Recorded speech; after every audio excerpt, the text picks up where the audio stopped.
everybody. Good evening. I love seeing you all here. Can I bring our guests up to the stage, please? We have some amazing people. This is going to be, this is an extremely complicated, in-depth, wild topic, covering a lot of ground. I'm really excited by the people we have up here tonight. And we're going to have a latecomer. So Jonathan Juárez from YUCCA has been rerouted off of I-40, driving somewhere in the wilderness right now. And he's going to make a really dramatic entrance. So when he does, I want everybody to turn and applaud for him for the whole time that he walks, for maximum embarrassment for not leaving his house earlier. Okay, tonight we're talking about the possible pernicious purchase of the power company PNM by Blackstone. And I want to introduce our guests. Everybody, we have 3 microphones and 3 people right now. And I'd love for you all to introduce yourselves. And welcome. We'll start with you. Hello, my name is Mary Jane Parks. I'm a 30-year energy professional. I worked a lot of those years in renewable energy, offshore wind and offshore wave. Did you know that if 0.1% of the world's oceans can be converted to electricity, we could meet the world's energy needs 5 times over? That's how much power is in the oceans. And currently, I'm also the chair of our Democratic Party here in Santa Fe County. Thank you. My name's Xubi Wilson, and I have a weekly radio show here in Santa Fe. It's actually celebrating our 26th year on the air. It's Living on the Edge. It's Living on the Edge, and it's every Saturday from 11:04 till 12. I encourage people to check that out. And currently, I used to be the coordinator for renewable energy programs at the Santa Fe Community College, and now I manage the El Dorado hardware store. Hey everybody, my name's Austin Fisher. I'm a journalist. I've been a local journalist in New Mexico for over a decade, and I'm a contributor to 505 America. Excellent. Everybody here has a vast depth of knowledge about the topic. So we're going to cover a lot of ground. We're going to try and keep it on the bigger issues because there's a lot of room for us to get into the weeds on any one of these topics, whether it's private equity or energy needs, renewable energy, government owning utilities, what utilities are going to look like in the future, and so on. But I want to start out by challenging everybody. Why shouldn't we let this happen? What's wrong with this? We've heard a couple of people, we invited a couple of people who did op-eds, leaders of unions here in New Mexico. Courtney, I don't know how you say his last name, Eichhorst, and Rhonda Gilliland Lopez from Local 412 and the Mechanical Contractors Association. Both wrote an op-ed recently in the New Mexican for pro-Blackstone purchasing PNM. You know, they were saying that it will help strengthen the utility, it will create a lot of jobs. There's a general push with the idea that PNM doesn't have the resources it needs to upgrade the grid. It doesn't have the resources it needs to make the transition to renewable energy or green energy, and that it needs a stable source of income, and that Blackstone would be that source. Why is this, or why isn't this, a good approach?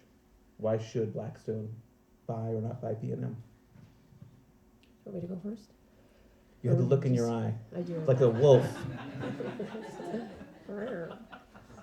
Well, they've tried to sell themselves before. That didn't work. All in all, it's probably not a bad idea. If you needed to sell your assets, then okay.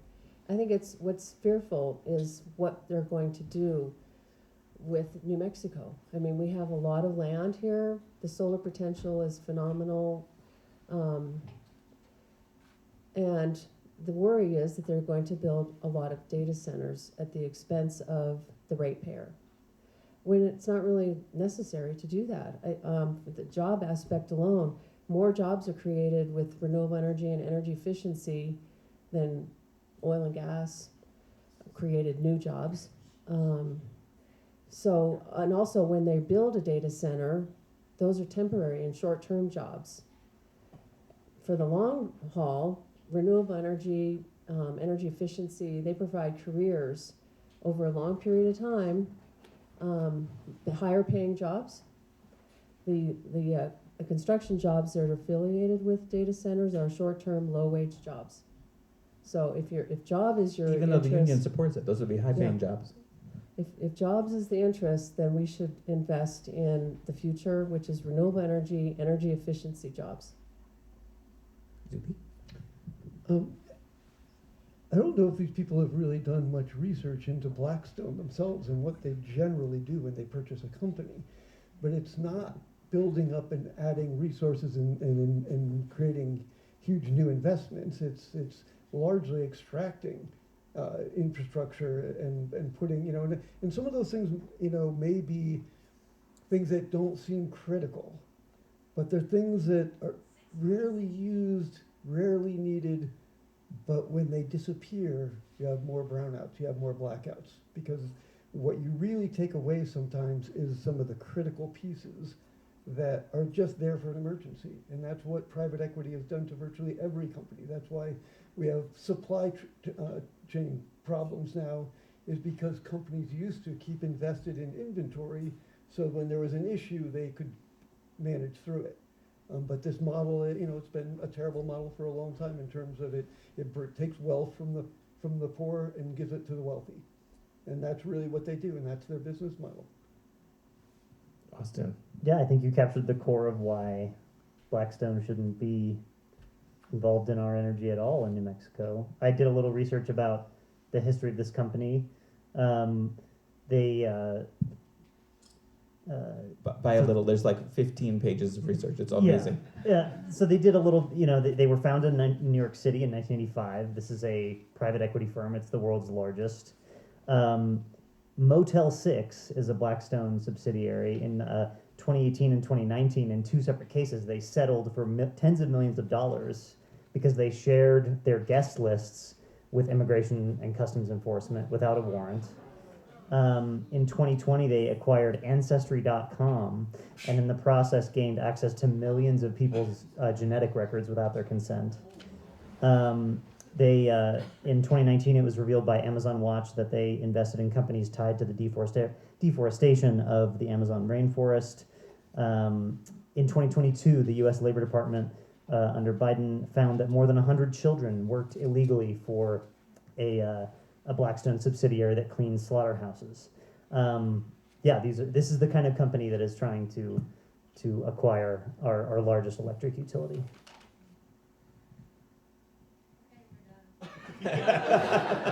Thanks so much, everybody. One and done.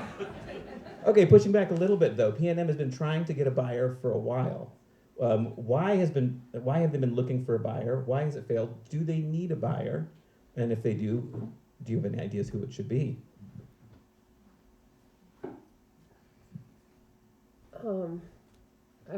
My understanding is that because of the goals of the Energy Transition Act require cash investment or investment debt to build clean energy solutions, and PNM doesn't have all those solutions. I do wonder about that because as a distribution utility, they provide services that are the wires, our meters. They don't have to build generation. So why the push for getting more cash? I don't know. I don't really understand why they have to be sold personally, but I don't know the reasons for all of that. That's all I'm gonna say on that. I may not be the top capitalist in the state of New Mexico, but PNM is a publicly traded company. When publicly traded companies need cash, they sell stock. So I don't understand why the need to be purchased by a larger company. If they need money, it's a very good investment in a publicly traded, or in a utility. There's a cost plus. I think this is fundamentally part of the problem we're going to be facing for a long time in New Mexico, is it's a cost plus contract. Anytime they invest in infrastructure there in New Mexico, they're guaranteed 9.45% return on the investment. And so that's a good investment if you want to buy a stock of every time you buy anything. But that's also the flip side of that is what's going to be very dangerous for New Mexico if we do start having data centers built here, PNM will become enormously profitable because the amount of infrastructure to build the electric generation and distribution for these data centers there will be almost a 10% return on every one of those investments. So I'm worried about Blackstone, but I'm worried about if they don't sell to Blackstone, there's going to be a lot of buyers looking at a place like New Mexico and a utility like PNM that will be coming in behind them. So I think the problem isn't just Blackstone. The problem is our regulatory environment. The problem is the legal structure in New Mexico. And how do we make sure that our utility and what we have right now isn't turned into something that makes money for Meta? But before we go to, yeah, true. Before we go to Austin, I just want a quick note on the data centers. It's a quote I came across when I was getting ready for this, which is from Bloomberg.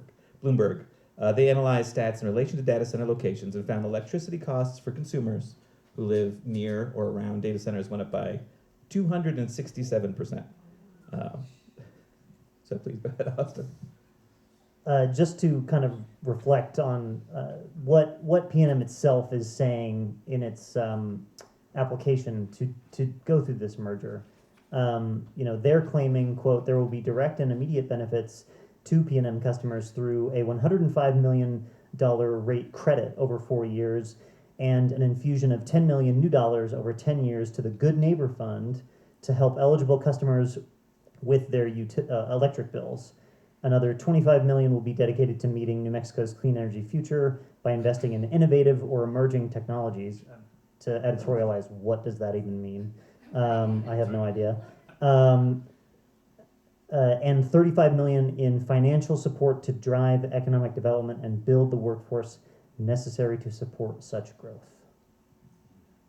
Right, so from like an $11.7 billion purchase for $20 million to go to renewable energy, and for them to have their reason being that they need all of that investment in order to build the green energy required for the act, seems like a misallocation of funds, as we could put it.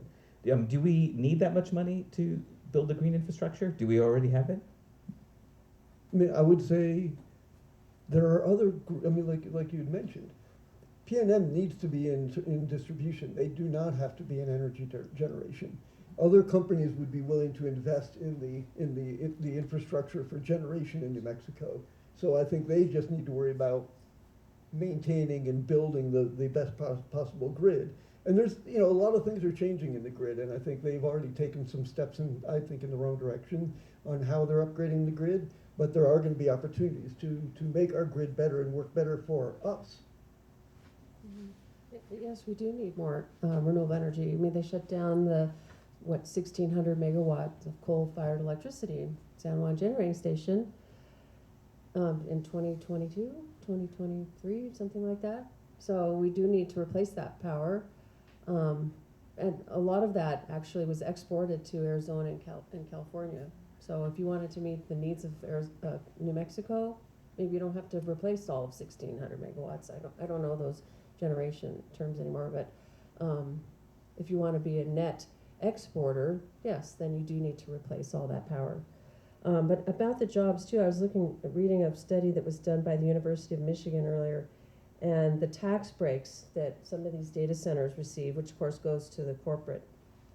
One study was done, $167 million tax break for the corporation for the creation of 200 jobs. So not a lot, and this was in Alabama, I think, the energy usage. That equates to $838,000 per job. So not a very good return on investment for the average taxpayer. Why do you think that PNM is considering Blackstone first and foremost? It might be the other way around. They came, they were putting it out that they were interested, and Blackstone looked at New Mexico, very weak regulatory environment, and it's an opportunity to make a lot of money at the expense of the people of New Mexico.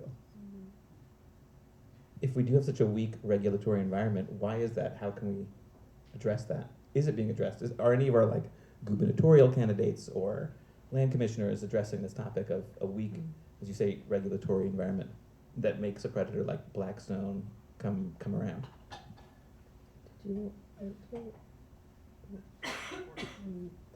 we changed the constitution, right, with New Mexico voters a few years ago to replace the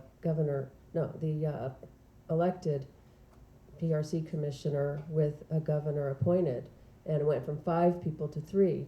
Personally, I wasn't in favor of that change. I wanted to have the people have their say into the elected official. But that's a potential weakening of the PRC because the people power is removed directly, the direct input. And I think there needs to be legislation. You know, I think one of the things we really need to look at, if we're going to have data centers, if we're going to, then we need to start looking at a different category of customers that doesn't share this, that all of us customers in residential have a very common interest, and we should share risk in investing in infrastructure that supports what we need. But I think if a data center needs billions of dollars of infrastructure, or several of them need that kind of infrastructure, they should share that risk among themselves and not put, and that's how you end up with 267% increases in rates is when you have a weak regulatory environment and they're able to socialize the expenses for the billionaires. Yeah, and there's, I believe, we talked with Lieutenant Governor candidate Harold Pope a couple of weeks ago at Drinking Liberally, this sort of like public event where politicians come and speak with folks, and he suggested, I don't know if it's, he can be credited with the idea, but he's endorsed the idea of a public option, the idea that the state of New Mexico itself would own a controlling stake in PNM. Maybe that's a way for the public itself to have a level of control over this commonly shared resource that we have. That's like a perfect transition. Which I was going to ask you this next question, and you already raised your mic because you were ready to answer it ahead of time. So I hardly need to speak a word. But I know that the Democratic Party has recently changed their platform to possibly address this. Well, the state party delegates did recently pass a resolution opposed to the Blackstone takeover, and they'd like our representatives to advocate against that acquisition. So that recently passed, and then also the. Can you be more specific? Advocate against the acquisition, but we're talking about perhaps a public purchase of PNM. Is the party in favor of that? So, and then the second part of the resolution is to advocate for municipalization of PNM. So it would be like a 50% plus 1, so 51%, let's say, takeover. Then the government would own that portion. The union contracts would remain in place at PNM, and so that there's more of a people's equity in this energy transition that needs to take place. I'm on the state council central committee, and I did vote for these resolutions.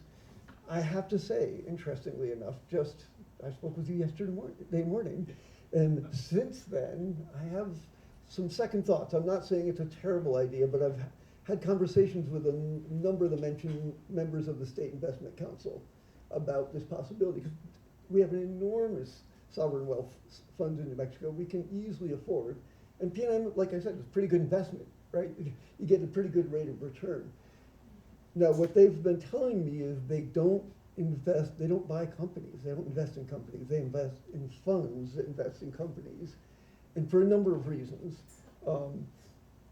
One of the tricky things that happens if PNM is potentially could make a lot of money for the state if they funded these expansions of data centers and the infrastructure, that PNM would be extremely profitable, and somehow the State Investment Council is going to be opposing something that would make more money for the state with their investments, which is really the job of the investment councils, is to make money for the state, not to regulate a utility through ownership of stock, right? So it's a challenging thing. I think I like the idea initially, and there are ways that it could be done that don't go through the State Investment Council. There are funds that are managed differently, but I think we have to look that there's bigger problems we have to address. It's not the panacea. Now, I still advocate for that if we can figure out a way to do it. The other thing that can happen is because of the Ford decision many years ago, corporations are required by law to fundamentally focus on making profit for their shareholders.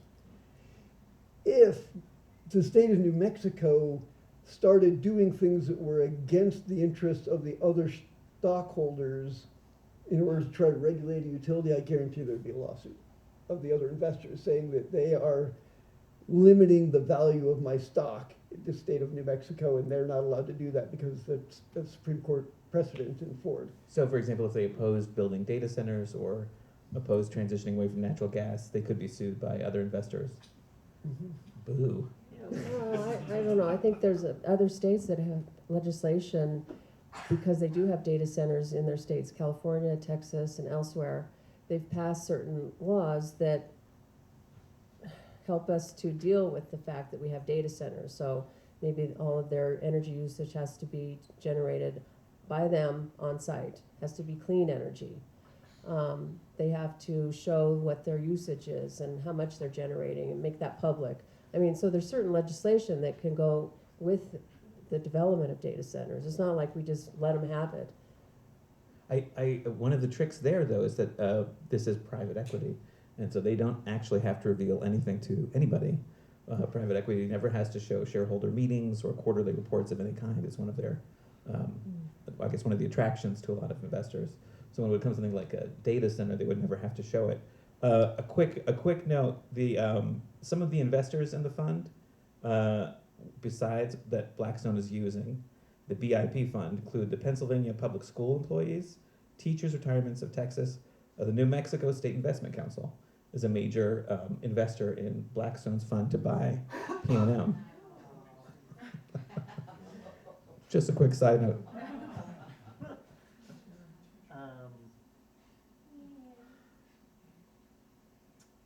Yeah, I mean, we're getting a lot of. It's interesting that you talk about the lack of transparency, because I don't think anyone could have really anticipated what came out of the PRC, and the fact that this process is public and that they had to file an application, and they filed a 720-page application for this merger at the Public Regulation Commission. And there's if you hit Control F in that large document, buried on page 570, there is a reference to this stock sale that has become so central to the controversy around this. I mean, did we want to move to that? Sure. Yeah, let's go for it. So Sort of as brief as we can. yeah. So it was on March 28th of 2025. P&M's parent company in Texas, known as TXNM, wrote a letter to prospective bidders, which shows that the stock sale that they were trying to find bidders to acquire P&M, and it was what's called a conditioned precedent of the acquisition contract. It was a requirement that TXNM imposed in order for any party to bid on P&M. And then back in May of 2025, Blackstone and P&M agreed to merge. And then it was June 2nd of 2025, TXNM issued, and this like holding company named Topco, or Troy, sold them 8 million shares of stock for $400 million. Now, this is important because back in 1989, our legislature passed a bill that says that if you're acquiring a company and you try to buy their stock, you have to get permission from the PRC. You need permission from the state to do this. You cannot do it without permission. So that sale of that stock has become this sort of like crux of why new energy economy, prosperity works, and even now the New Mexico Department of Justice have said, well, that stock sale itself was illegal under New Mexico law, and it could jeopardize the entire merger. I mean, there's suggestions in these debates at the PRC that the entire merger might have to be voided if this stock sale is deemed illegal. curious what your guys' thoughts are on all of that. I mean, yeah, I was astonished, and then the legislature saw this coming and made a law, and they just flagrantly violated it. Do you feel like maybe this is like too inside, but do you feel like the PRC will be? I don't want to say that. I don't want to ask that. Do you feel like our legislature is going to be holding their feet to the fire? You know, we've asked, as Austin mentioned, a lot of gubernatorial candidates how they feel about this whole thing, and we get a lot of mushy answers, like hold their feet to the fire if it happens. Do you feel like we have a legislature or even a prospective governor who would be able to handle this kind of acquisition? Or another one if this one is denied? Go ahead. You know, it's not really the role of the governor or the legislature to hold a utility to feet to the fire. It's their job to create the legislative, the legal environment that gives the PRC the authority to regulate them. And so I think it's, you know, like I said, I think one of the critical things is creating a separate class of customers for big infrastructure, so that we don't share that risk. Because the other thing we're looking at is, I don't know if we want to get into data centers, but the potential to build out all this infrastructure for data centers and things like quantum computing come online, and there's not as much of a need for as much electricity, but now we've already spent the money on investing in that infrastructure. And we get caught holding the bag. I mean, there's got to be mechanisms, and there are groups like Public Citizen working on regulatory ways to do something other than cost-plus contracts, performance contracts and things for utilities. Can you explain performance contracts a little bit? Performance contracts, and the state really encourages, like I'm on the board of the community college, and they really encourage state agencies and public entities to work with performance contracts. Like we have an energy performance contract at the community college with Siemens Energy, where we gave them money to do some studies and look at infrastructure that could be improved on the campus. But when we make this contract, we have a guaranteed return that we are going to save enough energy to pay for the contract with Siemens. And so it's that kind of thing where when you make an investment, there's actually an obligation on the part of the people you're contracting with that they are going to fulfill that, you know, whatever they don't need this data, they don't need as much electricity, they still have to bear responsibility for what they were contracted to do. Is that something that's feasible for a utility the size of PNM to do? Yes. Yes, but it has to be legislatively allowed, at least through maybe through the PRC, because right now they don't have incentives to have energy efficiency in a performance contract. So they don't have that return on investment right now. It's not decoupled from their generation. Yeah. So the rate is all bundled together. So they get paid by the sale of electricity, whereas a DSM contract, demand side management contract, has certain incentives, and so if customers save X number percent off their bill, then the contractor gets paid. And so, but the PRC has to allow these contracts to exist first. I wonder if it's even been proposed to them. It has. It didn't pass. Huh. Yeah, a few years ago.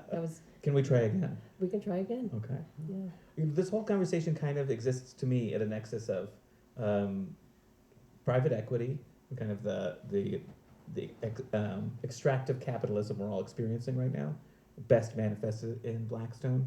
And I'm assuming a lot of the audience has some background, but if you don't, they are a fascinating company, and I really urge you to dig into what they do and how they do it and how private equity works in general, and how it's kind of, the wheels are starting to come off on it. And that's one side. On the second side, we have climate change and the desperate need to change how we make electricity. And then we also have this increasing need for electricity as we keep powering things. So how do you foresee us as a state and as a people navigating this? This is your big question. Well, we have been navigating it under the Energy Transition Act. And it was to incentivize utilities to move away from fossil fuel electricity and invest in clean energy. I'm not sure what was wrong with that path.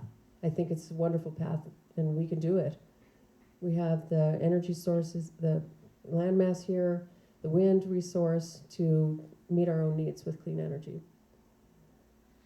Is it there's always sort of an essential contradiction in New Mexico that we're the second biggest oil producing state in the country. That's for, well, I don't know if we're the second, I don't have that number offhand, but I think the oil and gas needs are for transportation, primarily shipping and trucking, and yeah, but for meeting domestic, household, small business, clean, electricity needs can be met with, well, a third of it easily with rooftop. So I hope a lot of you are rooftop solar customers. If not, you could be in community solar, which is another legislative fix for moving us toward replacement of the coal-fired electricity in San Juan to renewables. So we had 200 megawatt contracts set up to incentivize by 5 megawatt increments community solar throughout our state. And 1/3 of that energy has to be dedicated for low-income customers. So if you can't have solar on your roof because maybe it's a historic building or there's shade trees, well, then you can invest and be participant in rather a community solar project. Easy. Okay, but so the two of you in the middle. Okay, but is there the will in the Democratic Party to do this? We're running into constantly right now this sort of issue with the Democratic Party, and we're seeing it with the people we interview and constituents between a groundswell of grassroots desire to transform things, and then a lot of establishment inertia in the party. Do you feel like the party's got the will to push forward these mechanisms? Yes, I do. I mean, and I'm talking about our local. We're a county party. We are very strong advocates for clean energy. And other living wage was something that we supported at the city council and our county commissioners, which passed a new living wage. Yes, we definitely have the will. I don't know if you're talking about the National Democratic Party. No, just the state party. Okay. I mean, there have been so many times that things have, in legislature died in committee, been tabled too long and disappeared. Well, we have a strong governor. We have a Democratic-controlled House and Senate, and that hasn't always been the case. So I think because of our advocacy and the will of the people throughout our state on important issues in healthcare, the environment, water resources, people have tended ultimately to vote for and put in place our Democratic leaders. And we have a pro-industry governor. Thank you. I wish the Yucca guy was here. He's stuck in traffic. Poor Bianca. What I would say is we live in a democracy, okay? If you're not happy with your government, it's your job to do something about it. We had a lot of, what they call dinos, the Democrats in name only, in districts all over in Albuquerque and southern New Mexico, and a lot of progressives got off their couch, went out and knocked on doors and primaried them and knocked them out in the primary. And so if you're not happy with the party you have, it's your responsibility to become involved, knock on doors, and be a part of the solution, because that's what this country is all about. yeah, the governor, to your point, a lot of governors in every state, they do govern to the center. They think that the jobs is critical. I personally, this whole job thing for energy or energy solution does not include data centers. Applause, everybody! He's arrived. He's arrived. Okay. So I would love to know, how was the drive? Well, it made me realize not only does New Mexico need publicly owned utilities, we need high-speed public rail and transit, because there's no reason that an accident on I-25 should do this, but fortunately we are safe and we've arrived. It definitely looked, the whole I-25 was closed, so prayers to those impacted by the accident, and we're grateful to have made it. And thank you all for your flexibility. Yeah. We're super glad you made it. Thank you for persevering. We were just talking about changes in the Democratic Party in New Mexico and sort of the progressive versus center issues, especially in relation, obviously, to Blackstone purchasing P&M. And do you have any thoughts on that? Just as you're sitting down and catching your breath. Go. I'm really proud of the state Democratic Party for passing, and taking a stance, not only taking a stance against the Blackstone acquisition, but going a step further and actually saying that, by and large, New Mexicans are interested in a publicly owned model, and hearing that talked about on a statewide level by party officers, and to see the resolution that we've seen and the actions that they've taken, I think has made me excited. I think I'm very hopeful that the party as a whole continues to move towards progress and towards more leftist politics. I think that neoliberalism is one of the issues that I believe has gotten us into the crisis that we're in today. And so I'm really excited to see so much happening on a state and local level. Excellent. Austin, any thoughts on this last round? Sure. Unfortunately, I wasn't able to interview Sam Bregman today. I really wanted to ask him, what does a transition away from fossil fuels look like under your administration? Because he goes on this podcast and he talks about, I'm not gonna bag on oil and gas. And I'm just thinking that there needs to be a stronger voice for us, and I think we do have one in that race. And I just think we need to be not so timid to understand that oil and gas is an existential threat to human life and to all animal life on this planet. It is that dramatic. It is that deep. And don't let anyone convince you that it's not that deep.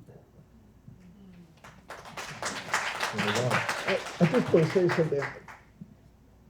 I'm not entirely against extraction of oil and gas. I think one of the things that we'll say is, in the future, our grandchildren, petroleum and natural gas are incredible molecules that are valuable for a lot of things. I think in the future, our grandchildren will look back at us and say, you had this amazing thing and you burned it to make things spin? Because we don't need a lot of it for a lot of its chemical value that are very useful things, fertilizers, all kinds of things like that. So extracting isn't necessarily bad. Extracting at the rate we are and burning it is what's bad. Well, not cleaning up at the well site, all the water pollution that's involved and spills. Which reminds me of data centers, right? They're doing this huge extractive model and building data centers in the future, which may or may not pay off. One of the issues behind private equity is they're putting a huge amount of, say, bets or risk on AI, and data centers specifically, and then putting P&M at the center of that risk targeting. Do you feel like even if we avoid Blackstone's purchase, the P&M is going to be continually pushed back into this mode of having to chase these profit tails of whatever bubble we're in, instead of just providing a solid public utility for the people? Is there a way we can keep them from going into the risk business? Is there essentially any reason why, if we're going to have a big data center for AI, which is an incredibly complicated load to manage, lots of erratic spikes and changes and incredible consumption at hours of the day that are less conducive to providing power. There's a lot of reasons that it's really a challenging thing, but is there any reason why they can't have their own production, why they have to be part of our grid, why they couldn't have their own? But I think that if we allow that, we have to manage that. We can't allow things like what Elon Musk is doing in Memphis, creating incredibly toxic fumes of illegal, unpermitted gas turbines, on the property. They're now looking at the Jupiter plant where they're talking about They've divided up their generation 2 gas power plants into 2 different things, and each of them is applying for a permit to the Environment Department separately. If you put those together, they're only a mile apart. If you put them as one source, there's no way they could get approved by the Environment Department. The question is the Environment Department prepared to say, no, combine that, right? There's a lot of things. If we have the right legislative and regulatory environments where we demand, okay, you can have your data center, but we have this Energy Transition Act, and you have to comply with it. You have to use solar. You have to use wind. You have to find the energy sources that are not damaging and are not against the interests of what our state has decided that we are going to move away from gas and oil. Interesting idea, but can they create their own water? Q&A in 10 minutes. The water. You know, Devin, to answer your question, I just wanted to say that I think a way, because this isn't the first attempt of private equity that we've seen at PNM, and I don't think it'll be the last, to answer your question, but I think one way that we can prevent future attempts and to prevent, private equity from getting, a foothold in what is a captive market, that's why they're so interested in PNM, is because there's a monopoly here, and there is no way for ratepayers to opt out of the acquisition. And so, one way that comes to mind is the publicization, and if the state were to purchase PNM and, make it a public utility that is then owned by the people, and, the state has billions of dollars from oil and gas extraction that they could be investing into projects like public utilities, so that so that it benefits all New Mexicans. And I think that the resolution that we just saw passed by the state Democratic Party shows that that is the direction that I hope that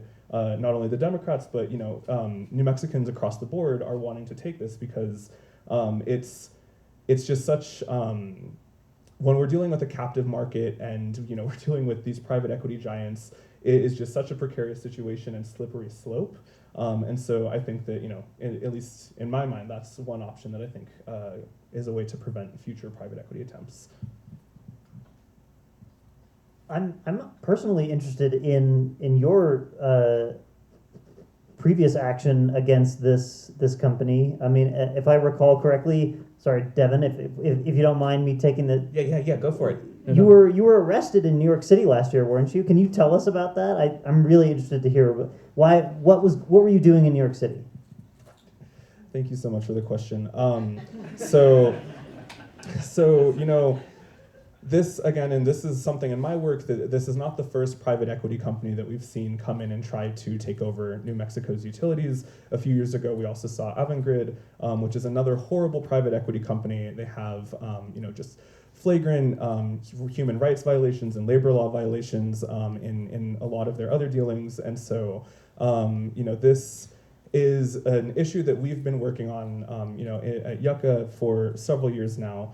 And so, when we heard that Blackstone was coming into New Mexico, we knew that we had to take, bold and urgent action, because this is a company that is literally the common denominator of evil in the world right now. We are seeing, Blackstone is invested, Blackstone is manufacturing a housing and affordability crisis in New York City, where they are the #1 owners of private property, and they control the market and the housing costs in New York City. They're also the #1 financer of fossil fuels in the world, and so they like to, it was really interesting. I was on a call with a representative from PNM. We were on the radio together just a few weeks ago, and a lot of her talking points about Blackstone being a champion of clean energy and renewables is just such a facade, because they are literally the #1 investors in fossil fuel infrastructure projects across the globe.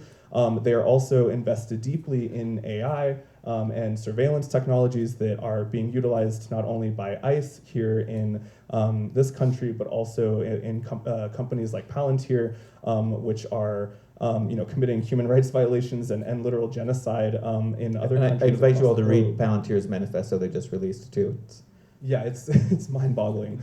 But to see that this company that has so many, this long-reaching arms, is now has their eyes set on New Mexico and our market here. We knew that we had to take bold action, and so we actually were able to work really closely with organizers on the ground in New York City, and it was a really, in my opinion, just a really beautiful show of solidarity between our communities, because we had, there were 4 of us from New Mexico who were arrested. We also had 4 people from New York, and these were individuals who knew and were politically aware to know that our struggles here in New Mexico against Blackstone and their acquisition of PNM is deeply intertwined to the struggle of New Yorkers and their fight for housing equality and rights and justice.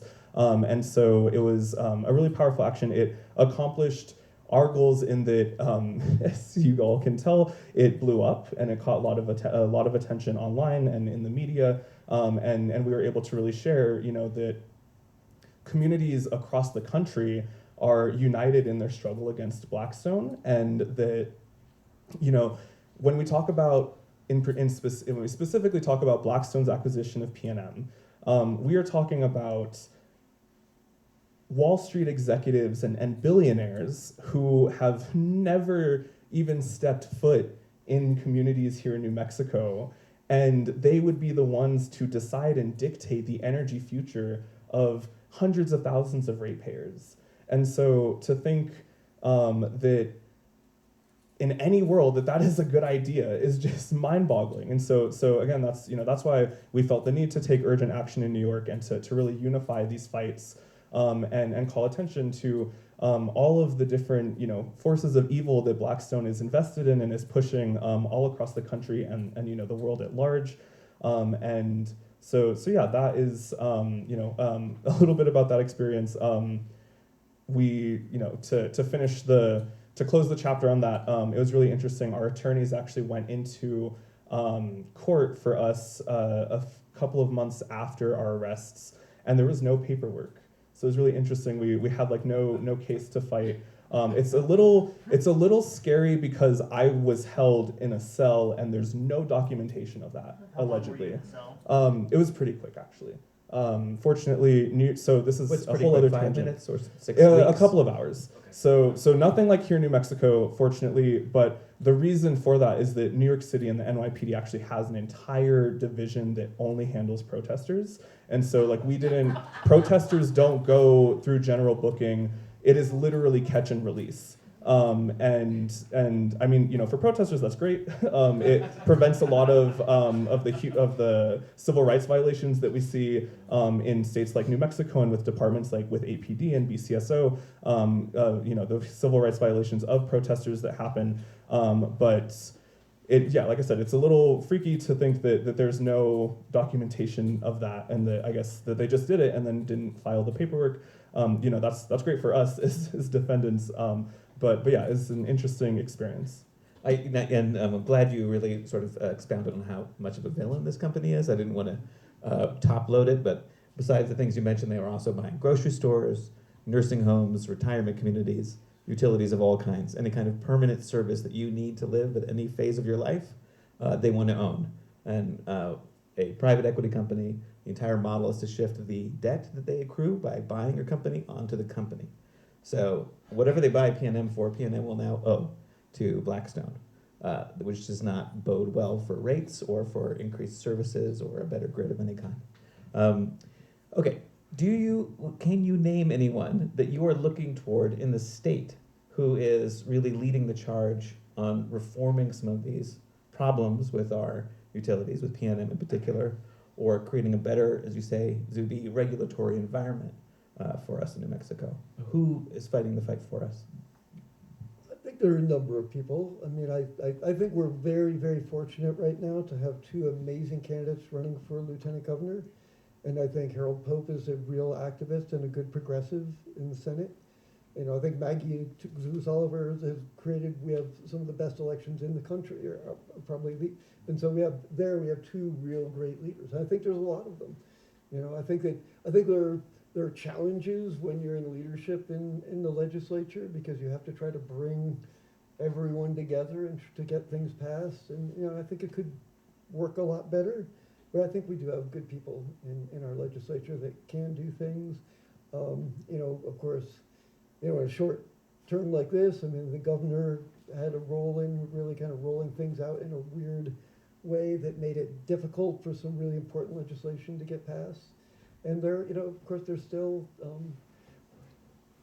committee leadership and people in committees who are able to manipulate how and when things get to the floor. So, I think most of the things that really could have passed didn't pass because of timing more than anything else. That somehow they were able to debate an irrelevant issue for an extra hour that kept an important bill from getting voted on in committee. I think that happened a lot this session.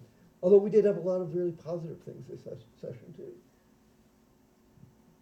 I would agree very much. I've seen Senator Pope show up time and time again for many different issues, and I appreciate his commitment and the hard stances that he's taken against this acquisition and for the protection of our resources and our environment really across the board. I also really appreciate our land commissioner, and I think that she has really been a champion of environmental issues and seeing a lot of especially now with dealing with Project Jupiter and seeing some of the permits and things that they've sought out from the state land office denied makes me really happy about the officials that we have standing for us in those positions. But I also just have to name that I feel like it's also the elephant in the room, at least for me, that by and large, Democrats are just as beholden to oil and gas here in New Mexico. We are dealing with an oil and gas act that has not been updated or amended in over 100 years. And the past couple of years we have been, and just think about that for a second. Think about how extraction and the crisis that it is creating has changed in the years since the early 19th century to today. And to think that no regulation or any sort of protection has been added in 100 years to this industry. I also have to name, a lot of people aren't aware of this, and it's just so infuriating, but oil and gas as an industry is actually exempt from the majority of the laws that our state has in place to protect New Mexicans from pollution and from contamination. And so, when we talk about our air quality laws and, our water protection laws, oil and gas is exempt from these. And so they actually don't. And there was another attempt this last session to update those, and it failed again. We've been trying every single session to update the Oil and Gas Act. More specifically, I am someone who I believe very strongly in 5-mile setbacks as a minimum. I think that especially when we're talking about extraction sites close to homes and close to schools and close to churches, that there needs to be a minimum amount of distance between these sites that we know are overwhelmingly polluting and poisoning the air, land, and water around them. And here in New Mexico, we have no setbacks. You go back into indigenous communities like in Lybrook, and even in communities like in Artesia, and there are schools less than 100 meters away from extraction sites. And we know that it's something like over 30,000 students in New Mexico live in an area that the air quality is so overburdened by extraction that they are breathing contaminated air for all hours of the day while they're at school. And so, just a couple of years ago, we pushed for, what I was leading with there is that I believe that it should be much further, but a couple of years ago, we pushed for a setback rule for, I believe it ended up being 1,200 feet, specifically around schools, not around hospitals or homes or, specifically around schools. And the amount of pushback that we received, even from the Democrats, and these are things that I would want to believe are common sense, that we want to protect our children from pollution, that we want safe and habitable communities, and so and to see just how beholden our Democratic lawmakers are to oil and gas. Oil and gas actually in New Mexico the script is flipped, and oil and gas actually gives more to the Democrats here than the GOP, and that's just because we have such a Democratic supermajority. But we're seeing that bleed out in so many different ways now. We aren't too sure exactly. I've seen activists and constituents confronting lawmakers on where they stand on Project Jupiter, where they stand on these private, equity takeovers, and some of the lawmakers are still developing their opinions and aren't quite so sure, and that makes me frightened. But I think that I had to name that we, by and large, are just seeing such political cowardice from the Democratic Party when it comes to holding oil and gas accountable. And that is something that needs to change, and needs to change rapidly, because our time is running out. Did you want to jump in? Thank you for your comments. The Democratic Party, though, I think that the climate initiative didn't pass by 4 votes, or was very close. And I think the more we, as the public, that are concerned about our climate and our environment and our water resources, we need to keep pushing, because I think the Democratic Party is responsive. And unfortunately, those particular House members didn't vote along with it. With me, Senator Stewart has been a big advocate for clean energy and climate initiatives, and just tracking the data that we need to track in order to have a baseline. Representative Tara Lujan also bringing good legislation. So we need to keep up. We're the electorate, and they represent us. So it's up to us. Like I said earlier, you weren't here, but oil and gas doesn't vote. Ultimately, we have to look at the people who aren't voting the way we like. And we have to get out there and campaign, and in the primaries, replace them with find better candidates, and replace them. And we've done it before. And that's part of why we have a good legislature now that we didn't have as good, 10, 12 years ago. But, it's a democracy, and we just really have to, it's not about, money doesn't win campaigns. Knocking on doors, making phone calls, interpersonal relationships win campaigns. And so it makes it harder when the other side has TV ads and whatnot. But we've proven time and time again, you can, especially in a primary, you can knock out people who are not supporting what the people want. Oh, it's a good time to open it up to Q&A. Any questions? First hand up over here. Thank you kindly. In the columns in the newspaper by the advocates for the Blackstone acquisition, they talk about, hey, it's not going to be any different at all. The PRC is going to still be governing P&M, and Blackstone is just a sit-back owner.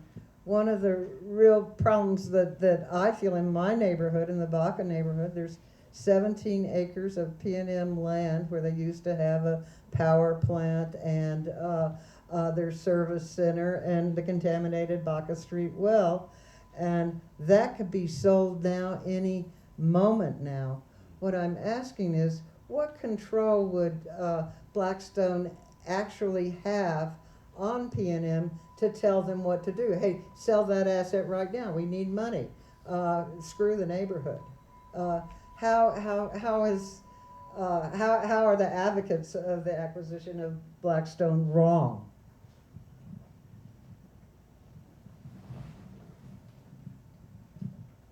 Well, Blackstone can, once they take ownership, decide they want to sell off assets. I mean, that's part of what they almost guaranteed will do.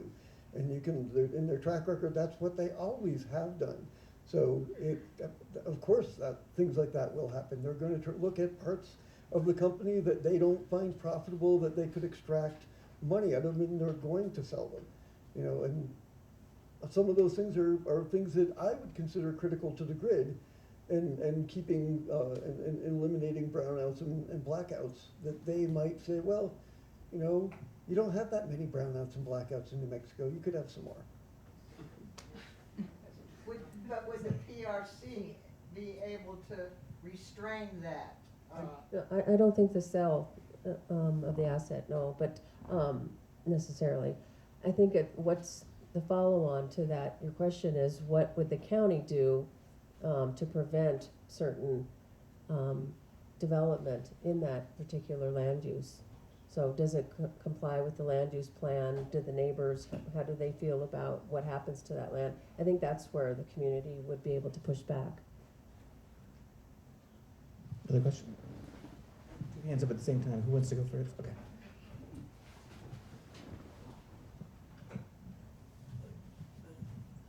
I'm gonna cheat. I have two questions. One follows on to yours, so hopefully it can just be a continuation. So, the PRC has to approve rate increases. So what does that mean for us as ratepayers? Austin mentioned the rate credit that they've so generously offered us, but because there's no rate freeze written into the contract, as soon as the sale goes through, then they can raise rates, and that credit is basically null and void. What would keep the PRC from approving a rate increase? That's my first question, I guess. I don't know how it works, so it's a genuine question. I mean, they put in an application. The PRC cannot unreasonably keep them from getting a rate increase if they're doing something within their purview, within their, as a public utility, what they have to do, right? So if they need to fix some part of the grid because people down the line from there are having blackouts all the time, you know, it's reasonable for them to fix that, and it's reasonable for them to get a rate of return on that investment. Now the question is, what is necessary, what is reasonable? You know, there are things that they did in acquiring shares in the nuclear power plant in Arizona that I didn't think were reasonable or necessary, and it seemed like everybody else, all the other utilities invested that, were climbing over each other to get rid of that asset, and PNM started buying it up. I think the question is, does the PRC have the capacity? And I would agree. I don't like the governor choosing the members. I like and you know, there a lot of friends of mine really advocated for that change because we didn't always get the best result with our elected people either.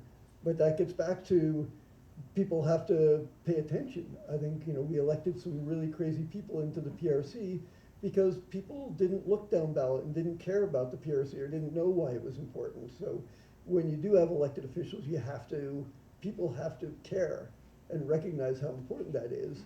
But, you know, I'm very concerned. I don't think the PRC really has the capacity, and there needs to be more legislation giving them more authority and more power to be able to say, oh, that's unreasonable. Here's the statute that tells me that I can declare that unreasonable and deny it. I think that your question kind of gets to one of the core parts of the decision that the PRC is expected to make, is that can Blackstone and PNM be trusted to abide by the law when they went out on their own and sold $400 million worth of stock during a merger? Like, can they be trusted in the future? And if the PRC allows that to happen, what does that say to future decisions made by these big companies? And what does that say about what New Mexico will do to regulate those companies? Good question, to be continued. Okay, I'm gonna sneak in my second question and let me know if this is too far off base. I think we're conflating a lot about the PNM buyout, the microgrids that are trying to get approved, and Project Jupiter, and they are all related. But I think for me, it's very important to understand the details of how those are related and how they're different. We talked about the Energy Transition Act, but in my very limited reading that I've done about this, wasn't there just an amendment that went through that allows the microgrids to not have to abide by the Energy Transition Act? Or can you speak to that at all and what implication that has on all of this? I think originally in the Energy Transition Act, the microgrid wasn't addressed. If generation was produced on site, that is in the microgrid, there was no regulation that said you had to have a certain clean energy. So that was a problem with the Energy Transition Act. And I think that they were trying to rectify that in this last session, but remember this was a budget session? So I think that regulation, that law didn't pass. So we need it to pass. Anyone else speak to microgrids?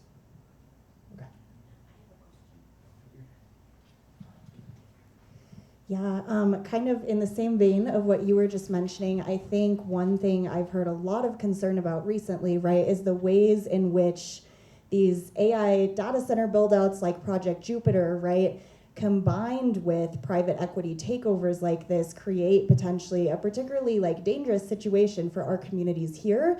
And I've also heard about the ways that, right, private equity can essentially profit in multiple ways off of this new development. So was just curious if anyone might be able to expand a little bit more on the interconnections that you all are seeing between private equity and these AI data center build-outs as well. I can jump in. I think the most clear connection that I can see is the fact that Blackstone is also heavily invested in AI. And so not only will they be profiting from the build out of data centers like Project Jupiter, but if they manage to buy out P&M, they will monopolize that supply chain. They will profit at every single step. They will profit at the construction of the data center. They will profit at the extraction point and the use of these utilities. And so I think that, as you mentioned, it creates this really like powder keg scenario where private equity is seeking to control every aspect of our lives. I want to, one name that I think that public opinion in New Mexico is very much, in the opposition to AI data centers. And I'm really worried about the fact that these multi-billion-dollar corporations have gone into small communities in New Mexico, communities where it's just a really scary scenario where these really small communities can end up making the decision that impacts everybody's watershed. And I think that to others' points, Blackstone has already shown that they do not care about New Mexico's laws. They've shown this in countless other communities where they have flagrantly violated and broken environmental protections and state laws. We've seen it, as Austin mentioned, in the illegal stock sale of $400 million before the PRC was able to give prior approval, which is required by state law. And the thought that the PRC in any world can regulate a corporation like Blackstone is not true, because Blackstone as a corporation has more money than the state of New Mexico, let alone the PRC. I mean, they can hire an army of lawyers, of lobbyists, the thought that the PRC and the state of New Mexico can rein that in is just, it's farce. It's not possible. I take a little bit of heart from the fact that they can hire an army of lawyers and they still got their briefs wrong.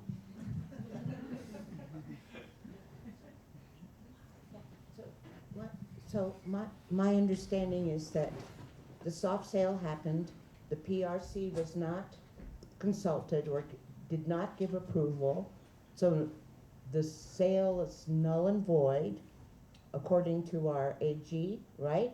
Or no? So what happened most recently is a hearing examiner did say that P&M and Troy Parent Co., which is the subsidiary of Blackstone involved in the acquisition, they now have to prove that exchange did not violate state law. Of course, we believe, and it's clear as day, that it does, but there has been a formal investigation by the PRC opened into that transaction, and they've given them, I forget the exact deadlines and timelines that are involved in the process, but they are now on a deadline to provide information to the PRC as to why they believe that transaction was not illegal. And I don't think that they can, because it's so clear. I'm sure that their million-dollar attorneys will come up with some explanation to try and sway the PRC, and I'm hopeful that the PRC will recognize their duty to enforce state law and declare that transaction null and void. But that is, to my understanding, where we are in that process. So how do we follow it? Is it going to court? Is it where's it going? Right, so all of that was correct.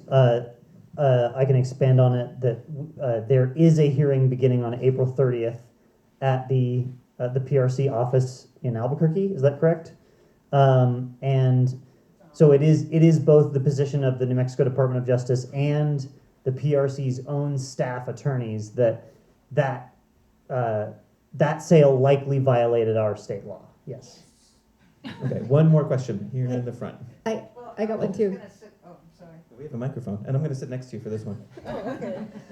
My understanding of what happened is that Blackstone actually had poor lawyering. They had lawyering before the Securities and Exchange Commission, where they made the statement that the purchase of that stock was for the purchase of the merger, and they did not coordinate with the PRC, which is local counsel, and they should have had New York lawyers involved in that. So just because they have Sullivan and Cromwell or all the fancy ones that sold out to Trump to do pro bono work and give him millions of dollars, that does not mean that their lawyering is better. It was Prosperity Works with Steve Michael who found out from the SEC filing that... Wait, and who is Prosperity Works?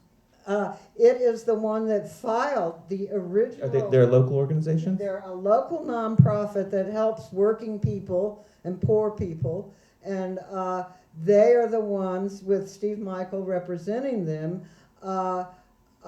checked into the SEC, a simple thing you would think, and then brought the motion that the Department of Justice and New Energy Economy then supported. But just this little local nonprofit is the one that can do it. So with good lawyering and dedication, it can be fought. Hey. Devin. Yes, a big hand to our panel as we finish up. I got a question, Devin. Yes. Please go ahead. Semi-serious. I'll have a semi-serious answer. Semi-serious question. What would it look like to actually dismantle this whole thing? How do we mutiny? How do we threaten? And how do we get this taken over to actually have someone privately invest in, well, I don't know, getting more solar, going off grid and saying, if you don't do these things, these are our terms, and you better abide by them, or else we're gonna, one by one, like ants, go in here, house by house, land by land, wire by wire, whatever it takes before, you get to do what we're asking you to do and you meet our demands. What would that look like? Yeah, how do the people win? How do we take over, kid? Well, I think the first step is people need to get activated. And so I think that the fact that so many people are paying attention makes me super hopeful and excited for the future. We need people to, in order to achieve everything you just said, which I think is a beautiful vision for the future of New Mexico's energy and our public utilities, we need people to get activated and to organize to build that political power so that we can make those demands. And I think that those would be demands ideally of for example, if we have a proposal by state lawmakers to maybe purchase PNM, and then we have a way to hold those lawmakers accountable and make sure that the needs and priorities of the community are the ones being centered. Because that's another issue with this entire thing, is the fact that an out-of-state private equity firm that has no hold and no skin in the game here in New Mexico would be dictating these decisions. They are not accountable to the people of New Mexico. You need people like myself to travel thousands of miles to go to their front doorsteps to try and hold them accountable. Or just 60 miles of treacherous I-40. That too. But no, I think that the short answer to your question is more and more people need to become activated and organized. There are so many wonderful organizations here in New Mexico that are doing this work. We've heard about some of them. I'm here today with YUCCA, which is Youth United for Climate Crisis Action, and is youth-led. And we have so many wonderful partners in this work, many of whom are in the room and have been mentioned. So I just urge you all to find your place in this ecosystem of the movement, and that looks different for everyone. We need people to not only be in the meetings, but also making food, and we need childcare to watch our children while we're all in these marathon meetings, figuring out what we're going to do. So there's a place for everyone in these movements, and so I would just encourage once you have that moment and you are activated to find your political home and begin the work that we all share collectively to build the political power to make that vision a reality. It's another fabulous transition. I just wanted everybody to give one final plug to an organization or author or someone we should look at to help us get engaged with this. One final plug. I mean, New Energy Economy has, of course, been very there for a very long time, doing a lot of really good work. And so supporting them however you can is really important. In relation to that last question, though, we were working on a campaign years ago when we were having trouble with PNM, and one thing that we realized is, and I really advocate for working through the system and electing people and all that, but when you're dealing with a utility, one of the most volatile things you could do is a sign of protest. If people en masse simultaneously turned loads on and off at their homes, that's very disruptive for a utility to try to manage that kind of thing. So little things that you can do. Like the blender? Bigger, thank you. Okay. Air conditioning, demand side management warrior. Well, I will plug my own organization, the Santa Fe County Democratic Party.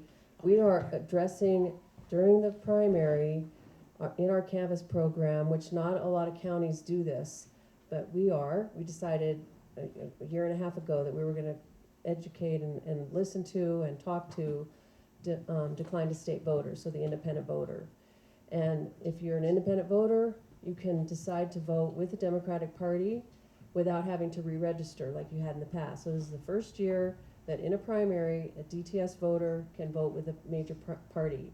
So we'll be canvassing key demographic in our county, and we invite you to participate. Thank you. I'll really quickly plug, I'm personally not super involved in this, but I know that other members of YUCCA and New Energy Economy and a lot of these groups have been planning. There is a protest outside PNM on April 30th at noon, and that is the day that has been mentioned at this hearing regarding the exchange of stock or the transaction will be starting. So that's another opportunity that people can show up directly to put pressure on these decision makers.